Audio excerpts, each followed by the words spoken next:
The last Apache woman sold for $6 silver until a broken stranger set her free.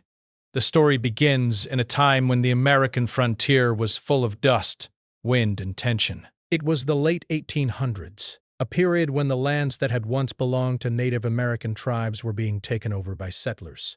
Among the many tribes, the Apache people faced relentless hardship.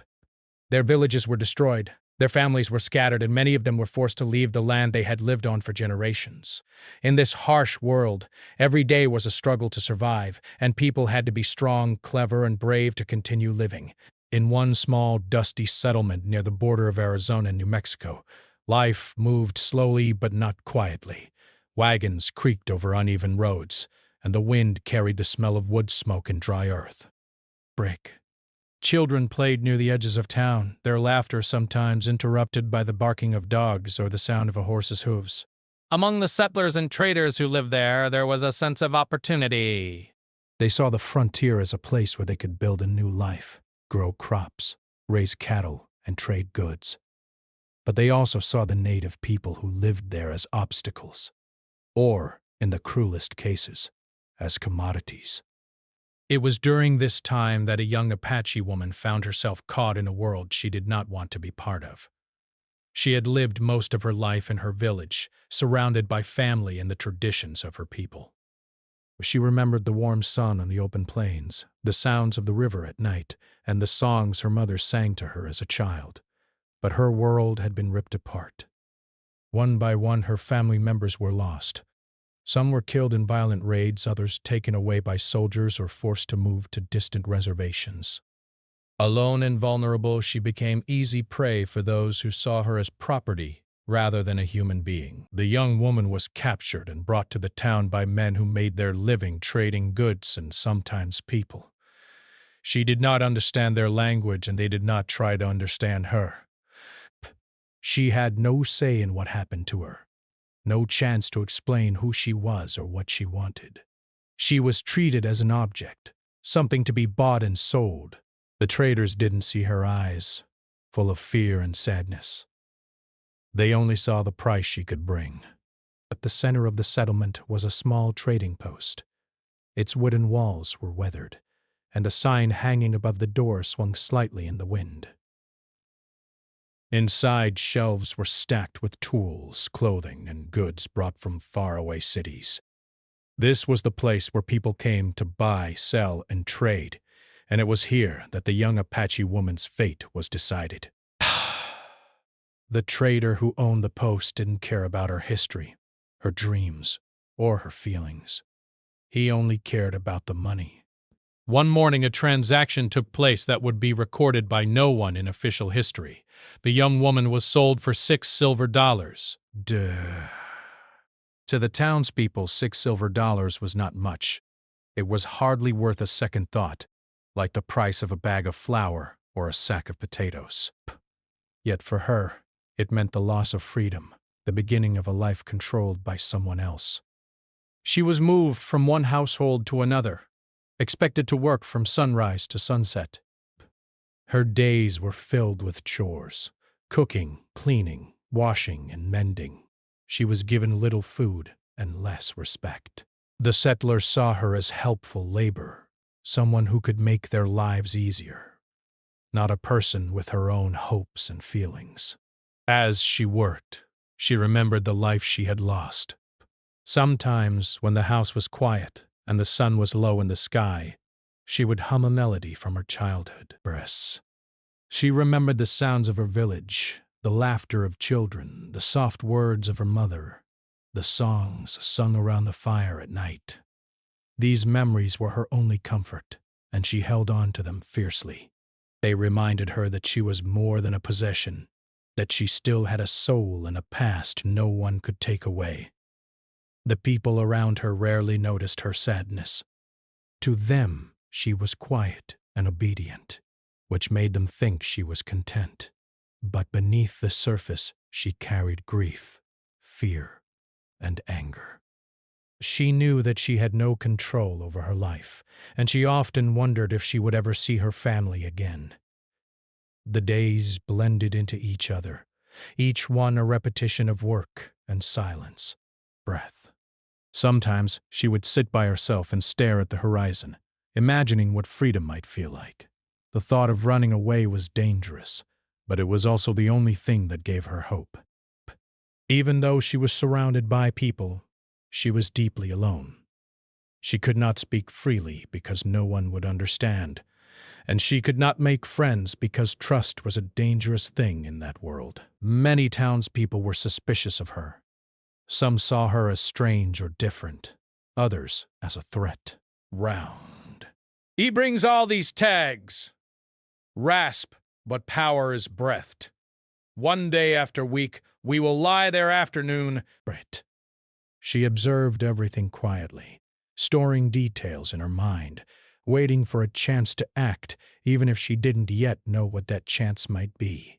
Despite the hardships, there were moments of small kindness. Occasionally, someone would smile at her or offer a little extra food.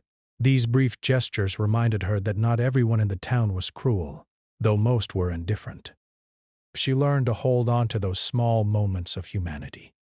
Like sparks in the darkness, they didn't change her situation, but they reminded her that life was not completely without hope. The trading post, where her life had changed forever, became a symbol of everything she had lost and everything she had yet to endure. Outside, the sun rose and fell, casting long shadows across the dirt streets. Horses were tied to posts, wagons creaked under the weight of goods, and the town carried on as if nothing had happened. Yet inside, the young Apache woman carried a story that no one bothered to record. Bashan. She was alive, yet invisible. She was present, yet ignored. Her identity, her history, and her dreams were known only to her now. This was the world she lived in, a world that valued money over life, property over people. Yet, even in this harsh place she survived. Her spirit, though battered, was not broken. Brask. She had lost her family, her village, and her freedom, but she had not lost herself. Somewhere deep inside, she held on to the hope that one day, life might offer her a chance to reclaim what had been taken. And though no one in the town knew it, her story was not finished. Even in the silence of the trading post, the young Apache woman remembered who she was. Bees. Her past whispered to her in dreams, and her heart refused to forget. Every day was a struggle, every moment a test, but she endured. Grasp. She endured because life had taught her that survival was not only about the body, it was about the mind, the heart, and the soul. And though the settlers thought they owned her, she knew in her heart that no one could truly take her spirit. After being sold for $6, the young Apache woman was taken to a small, worn-down house on the edge of the settlement. The house belonged to a settler family who had recently moved from another town, hoping to start fresh. The father, a man with rough hands and a gruff voice, wanted help with the household chores. The mother, tired and busy with her own work, did not have the time to care for a child or a stranger who had suddenly appeared in their lives. The young woman's arrival was treated as another task to manage, like feeding the chickens or fetching water from the well. From the very first day, she was expected to work from early morning until late at night. Her duties were simple but endless. She cleaned the floors with a rag and bucket of water, cooked meals over a smoky fire, and washed the family's clothes in a cold river nearby. She carried wood from the forest, swept the yard, and even helped with small chores for the neighbors when asked. Every task was a reminder that she was no longer free, that her life had been reduced to labor for someone else's benefit. The woman did not complain. She had learned early in her life that survival required patience, endurance, and silence. Speaking out could bring punishment or anger, and she could not risk it. Instead, she watched and listened, observing the patterns of the household and the small ways the settlers lived. She learned the schedule of the family, when the father left for work, when the children played outside, and when the neighbors might pass by. She learned which tasks were most urgent and which could wait. Over time, her quiet diligence earned her a grudging respect, though she was still treated as someone who belonged to the house rather than a person with her own life. Even as she worked, her mind often wandered to memories of her own people. Breaths. She remembered her mother's stories by the fire, tales of bravery, wisdom, and the spirits that watched over their tribe. She remembered the open plains where she had run with other children, the rivers where she had bathed, and the songs that had filled the evenings with music and laughter. These memories were her secret refuge. They were moments of freedom she could revisit when the house was empty or the night was quiet. Yet, those memories also carried pain. She thought of her family, scattered or gone, and of the village she might never see again. Sometimes she cried in secret, wiping her tears on the hem of her dress or hiding in the small shed behind the house. No one noticed her sadness. No one asked how she felt. To the settlers, she was silent, obedient, and useful, and that was all that mattered. But beneath her calm exterior, grief and longing lived as sharply as ever. Life in the household was not only physically exhausting, it was also lonely. The young woman did not understand the language fully, and the family rarely attempted to teach her more than the words necessary for work. She could not express herself, not truly. She could not tell them her name, her story, or her fears. She had been given a name in English, one that the settlers could pronounce, but it was not her own. It was a name that belonged to someone else, and it reminded her daily that she was not seen for who she truly was. Sometimes the neighbors would stop by, curious about the new helper in town. They would ask questions about where she came from, and when they discovered she was native, they often stared without understanding. To them, she was different, strange, or mysterious. They did not see the life she had lived, the family she had lost, or the traditions that had shaped her. They only saw someone who could clean, cook, and obey orders. Despite these challenges, the young woman remained alert and careful. Rest. She learned to notice details that others overlooked. She noticed when a horse was restless, when a neighbor seemed angry, and when the wind brought news from the faraway plains. These small observations were her way of connecting to a world beyond the house, a world where she still belonged even if she could not return. She also learned to make small choices that gave her control, even in a life filled with restrictions.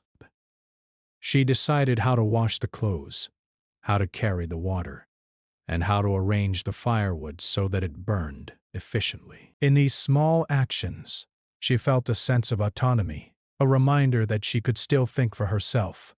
Though the settlers might have thought she was powerless, she quietly practiced her own kind of freedom. As the months passed, she also discovered that kindness could exist even in the harshest circumstances. Occasionally, a neighbor would offer her extra food or a warm smile. Sometimes the children in the house would speak to her softly, curious about her strange language and songs. Though these moments were rare, they reminded her that humanity still existed, even among people who saw her as property. These small gestures became a lifeline, reminders that the world was not completely cruel. Even as she endured, the young woman began to imagine a life beyond the house. Brit. She thought about what it would mean to walk freely across the plains again, to speak her own language, to see her people, and to reclaim some part of the life that had been taken from her. These thoughts gave her strength. They were dangerous, too, because hoping for freedom in a place where she had none could be painful. But she could not stop imagining it. The household itself was a microcosm of the larger world she had been forced into. There were rules she did not create, expectations she could not escape, and consequences she could not control. And yet, within this world, she found ways to survive. She observed, remembered, and learned. She used silence as armor and patience as a weapon. Brett. She understood that survival was not only about physical strength but also about mental resilience. Sometimes at night she would lie awake, listening to the wind rustle through the trees outside the house. Or she would hear the distant howl of a coyote or the sound of a horse moving in the neighboring yard, and she would imagine herself running across the plains. In her imagination she was free again, even if only for a moment. These private moments of mental escape were precious, and she treasured them more than anything else. Though the settlers thought they controlled every aspect of her life, they did not realize that she was preserving herself in small ways.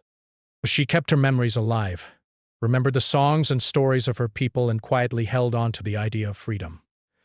These invisible acts of resistance were her way of claiming power in a world designed to take it from her. Brit.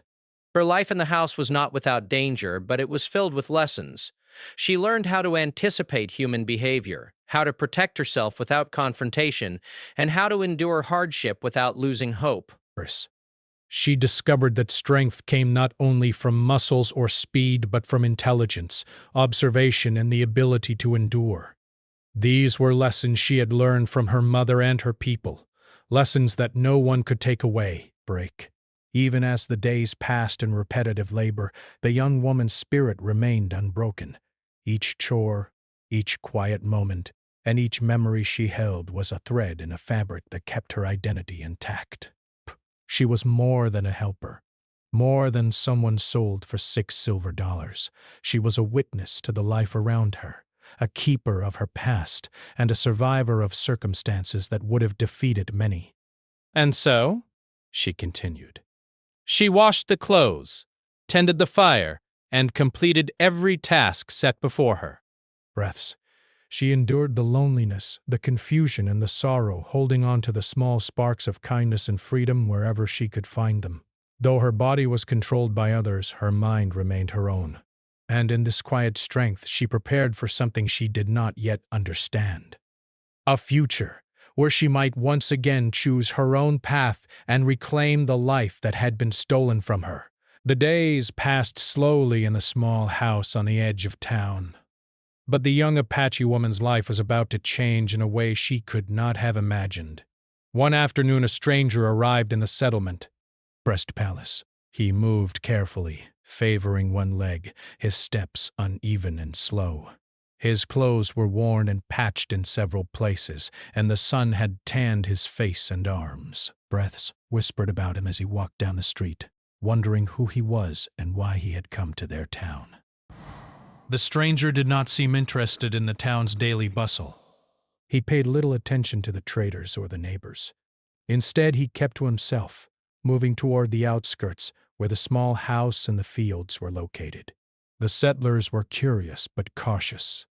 There were rumors about him, that he had been a scout, a soldier, or a traveler who had seen too much of the harsh frontier. His limp and quiet manner gave him a mysterious air, and no one knew whether he could be trusted. For the young Apache woman, the stranger's arrival was unusual, but not immediately remarkable.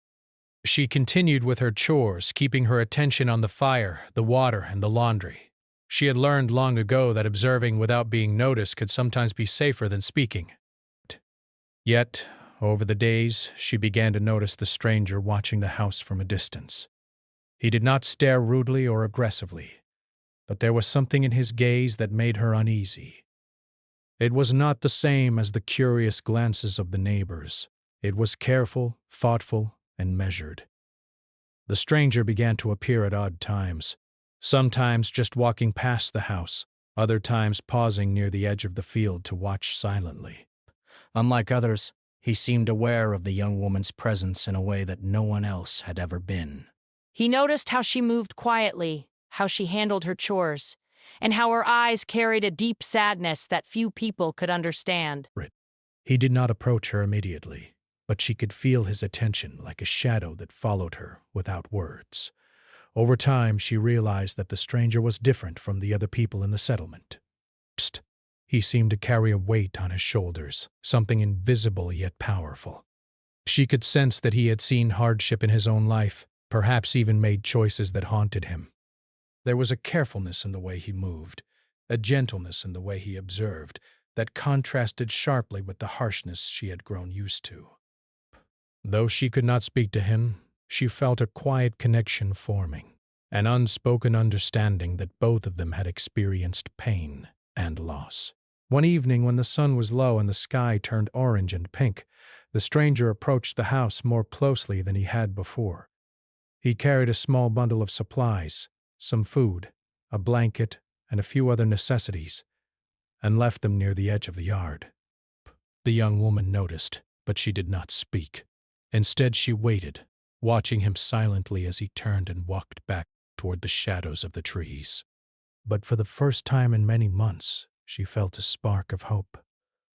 Someone, even a stranger, seemed to see her not as property, but as a person.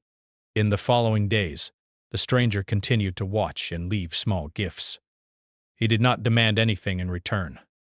Sometimes it was a piece of bread, sometimes a bit of dried meat, and sometimes just a quiet presence nearby, as if to say, "I see you." These gestures, though small, meant more than anything the settlers had given her. For the young Apache woman, they were reminders that kindness could still exist, even in a world that had been so cruel. The stranger's presence also awakened memories she had buried, but she began to speak softly to herself in her own language, reciting songs and phrases she remembered from her childhood. The stranger, she noticed, seemed to understand fragments of what she said. Occasionally he would nod slightly, or pause to listen, as if he recognized the words. It was a revelation for her. Someone outside her people had heard her voice and understood that it carried meaning. This small recognition gave her courage. It was during one quiet evening that the stranger finally spoke to her directly. His voice was low and careful, and he used only a few words at first, testing her reaction. "Do you remember your people?" he asked. The question startled her. No one had ever asked about her past, and the words themselves seemed impossible in the small, controlled world she lived in. Slowly, she nodded, her heart beating fast. She did not speak, but her eyes filled with a mixture of hope and fear. The stranger understood her silence. He did not push her demand. Instead, he continued to come by, bringing supplies and speaking in quiet phrases that hinted at understanding and respect.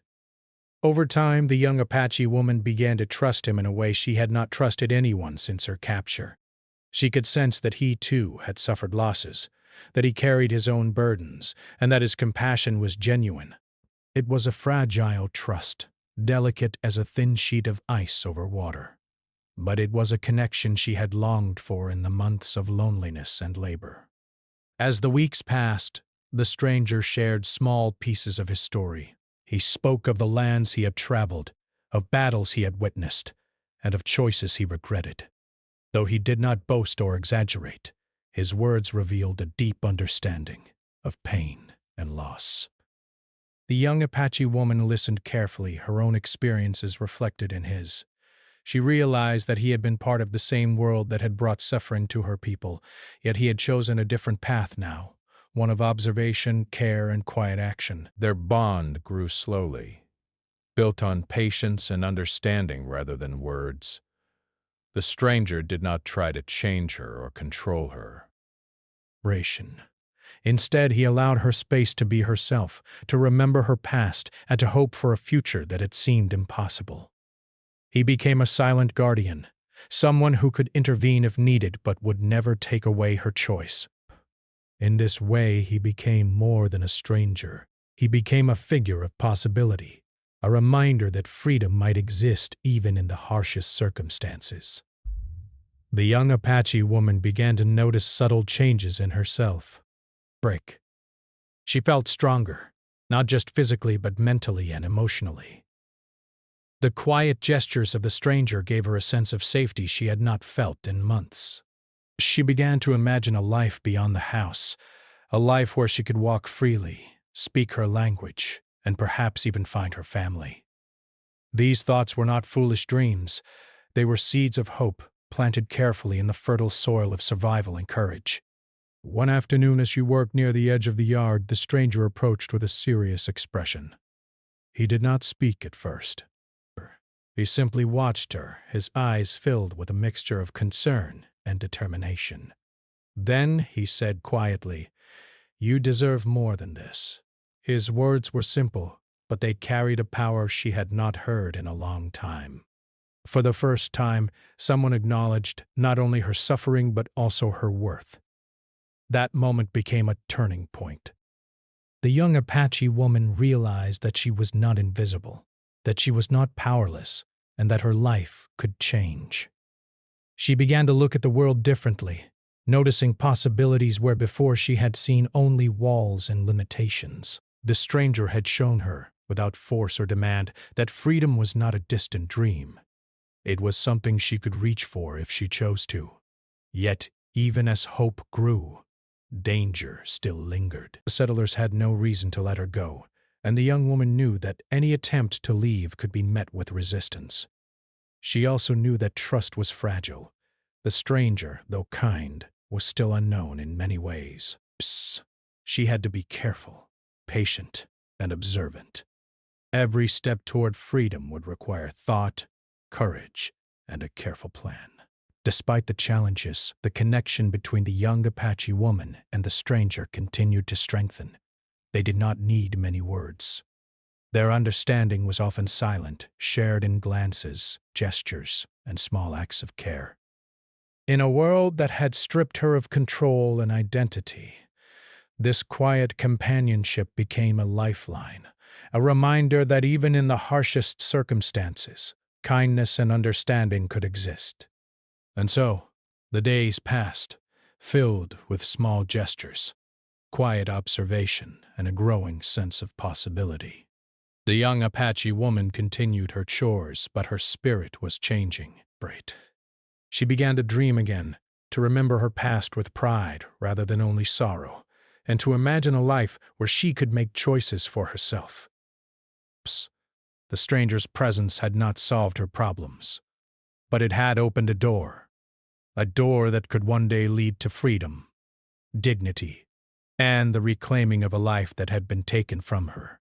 After weeks of observing, waiting, and quietly building trust, the stranger finally decided that the young Apache woman's life needed to change. He had seen the harshness of the household, the endless work, and the invisible chains that kept her trapped. He knew that even small gestures of kindness were not enough. She deserved true freedom. But freedom in that settlement would not come easily. The settlers treated people like her as property, and they would not give her up without a transaction. Still, the stranger was determined. He had patience, courage, and a careful plan. One early morning, just as the sun began to rise, he approached the household. The mist hovered over the fields, and the town was quiet.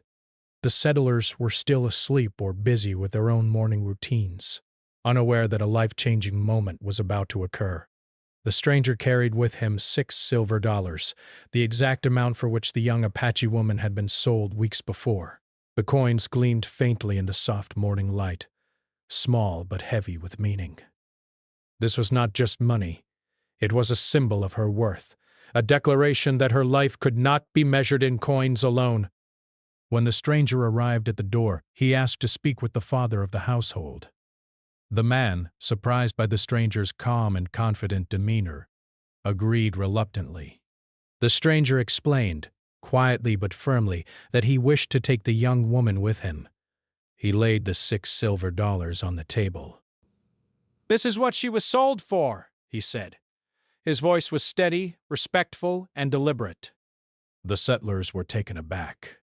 They looked at the coins, and then at the stranger, realizing that he had no intention of asking permission beyond the simple exchange. The father hesitated. "She's our worker." "She belongs here," he said, his voice low but firm. He glanced at his wife, who nodded silently, unsure of what to do. The young woman herself watched from the edge of the room, heart pounding in her chest.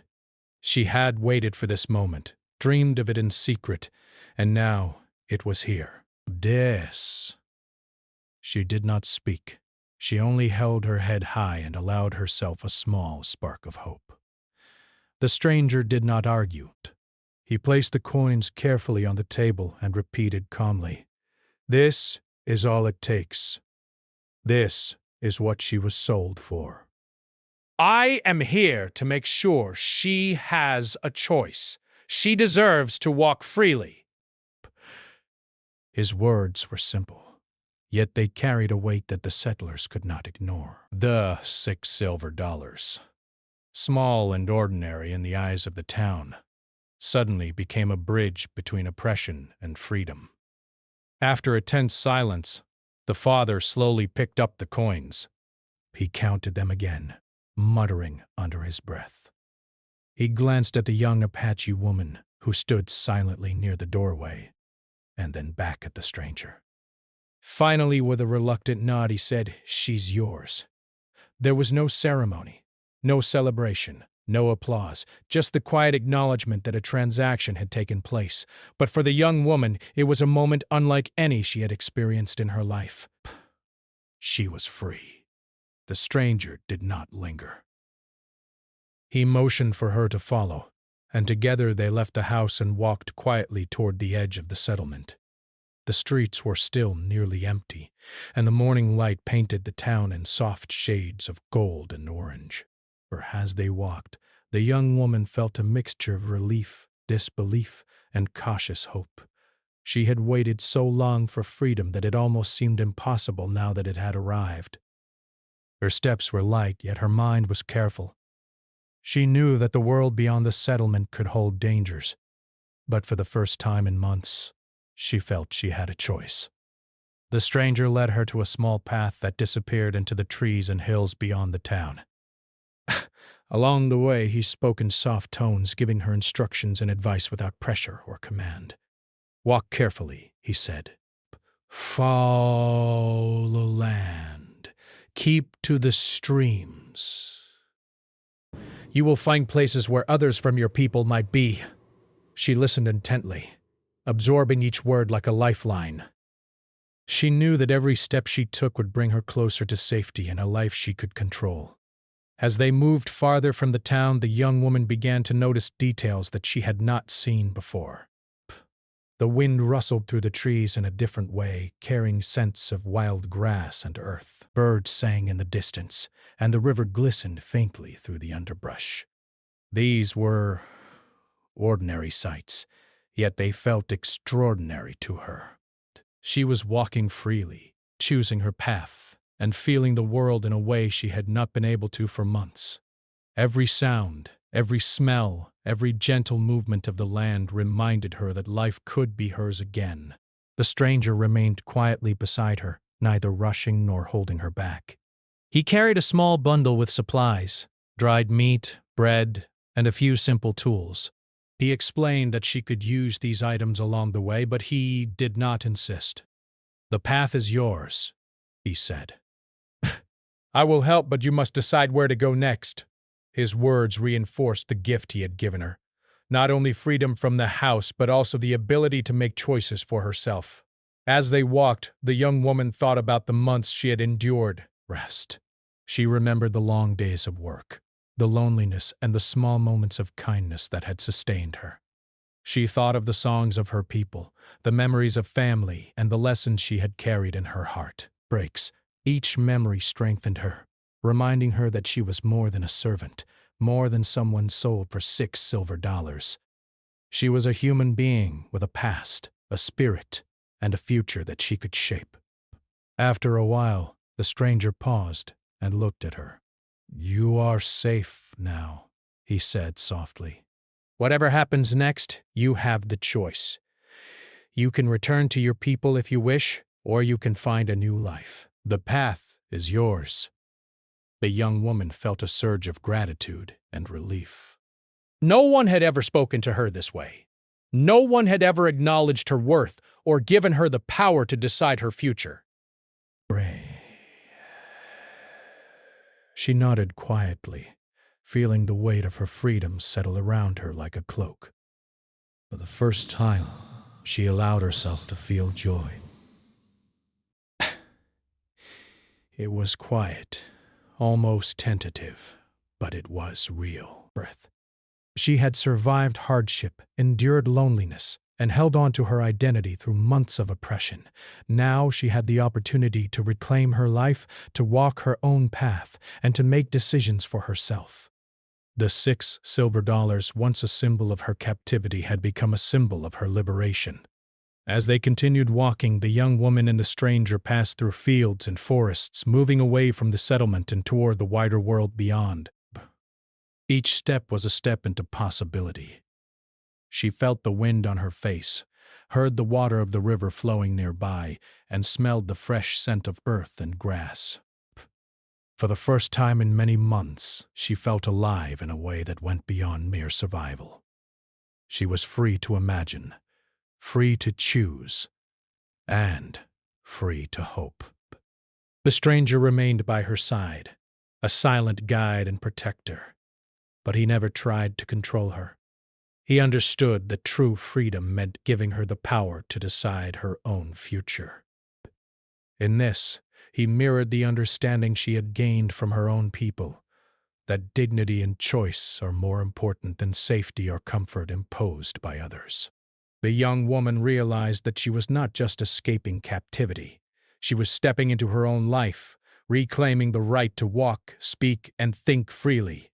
By the time the sun rose higher in the sky, the settlement was far behind them. The young Apache woman walked with a mixture of cautious steps and growing confidence. Each movement felt lighter, as if months of burden had been lifted. She thought about the stranger, about his quiet courage, and about the way he had chosen to help her without taking control.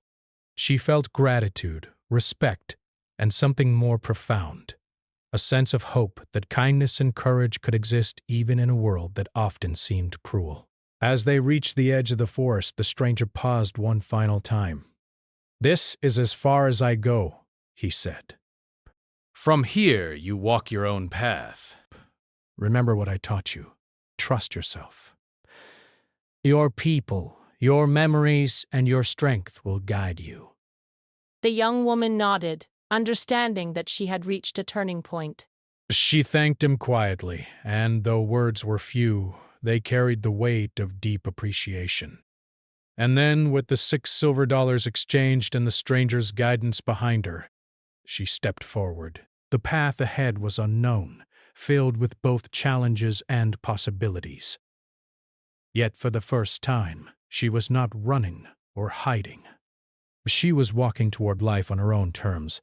She carried with her the memories of her people, the lessons of survival, and the knowledge that she was no longer a possession, but a human being with freedom, choice, and dignity. The young Apache woman stepped onto the path beyond the forest, her heart beating with a mixture of fear and hope. The settlement, the house where she had worked, and the life that had been forced upon her were all behind her now. For the first time in months, she walked freely, with no one to command her, no one to tell her what to do. The sunlight filtered through the trees, casting patterns on the ground, and she felt as if the world itself was welcoming her back into life.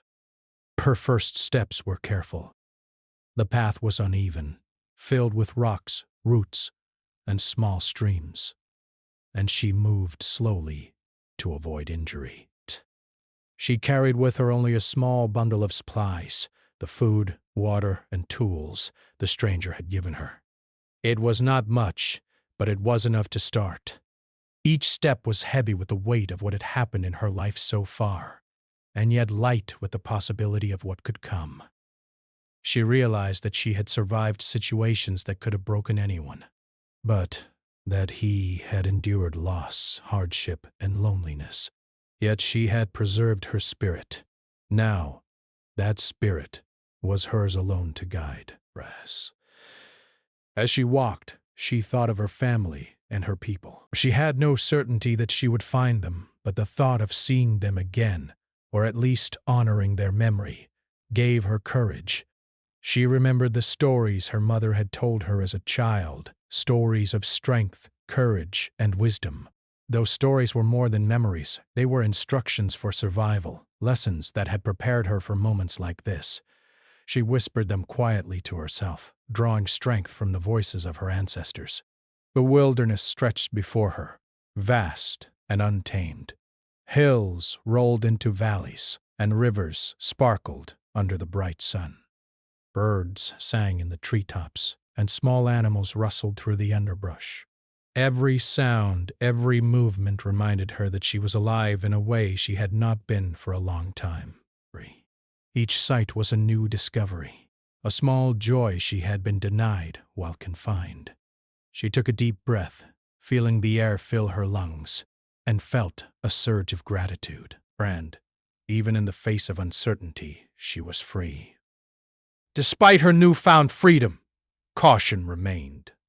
The world beyond the settlement was not entirely safe. She had to be aware of the terrain, the possibility of encountering strangers, and the challenges of traveling alone. Yet this awareness was different from fear. It was part of the wisdom she had gained from her life experiences. She knew that survival depended not only on strength but also on careful observation, patience, and clever decision-making. These were tools she carried within herself, gifts that could never be taken away. Along the path, she encountered small streams and patches of edible plants. She remembered how her people had lived off the land, using knowledge passed down through generations. She drank from clear streams and picked berries carefully, mindful of what was safe. Each step of self-sufficiency reminded her of the life she had once lived among her people. It was a life of balance, respect for the land, and awareness of every detail in the environment. The wilderness was no longer just a place of danger. It was a teacher, guiding her toward independence. As the days passed, she began to travel farther from the settlement. She moved quietly, choosing paths that would avoid towns or other people who might capture her again. And she slept under trees, by rivers, or in small caves, always alert but finding moments of rest. The nights were cold, and sometimes she missed the small comfort of shelter, yet she welcomed the freedom of choosing where to rest, what to eat, and breath. Each decision reinforced the truth she had learned from the stranger. She had control over her life now. Memories of the stranger returned often. His quiet courage, his careful guidance, and his respect for her autonomy had taught her that freedom was not simply escaping from a house. It was the ability to choose, to act, and to exist as a human being with dignity. She carried his lessons with her, letting them guide her decisions and her path. His presence in her life, though brief, had been transformative. That he had shown her the possibility of kindness and courage in a world that often seemed cruel, and she held on to that as she moved forward. One afternoon, after traveling along a winding river, she paused to rest. The water sparkled in the sunlight, and the soft murmur of the stream created a sense of calm. She dipped her hands into the cool water and splashed her face, feeling refreshment in a way she had not known in months. As she looked around, she saw the vastness of the land stretching in all directions. Forests, hills, and distant mountains. She realized that she had a choice, to find her people, to continue exploring, or to create a new life entirely. For the first time, her future was not dictated by anyone else. Her mind drifted to the Apache communities she had heard about as a child.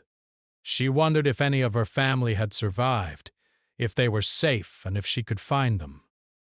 Even if she could not, she knew that honoring their memory and carrying forward the traditions of her people was a way of reclaiming her past. The songs, stories, and wisdom her mother had given her were treasures she carried in her heart, treasures no one could take. Hey! She began to hum a melody she remembered from her childhood, a song of courage and endurance. The sound was small but powerful, echoing through the trees. The days turned into nights, and the nights into more days. She faced small challenges, crossing rivers, climbing hills, and finding food. But each challenge reinforced her growing confidence. Rest. He doesn't come in now into both patterns in the land, and to move quietly when necessary. Every step forward was both literal and symbolic, which was not only walking toward a place of safety, but also moving toward reclaiming her identity and autonomy. Occasionally, she encountered other travelers or signs of settlements in the distance. She avoided them carefully, understanding that not everyone in the world would recognize her right to freedom. The memory of being sold for $6 reminded her that caution was necessary. Yet, even in this caution, she found a sense of empowerment. She could choose when to hide, when to speak, and when to continue. Decisions that were once denied to her were now hers alone. As she traveled, she began to imagine what life might look like beyond survival.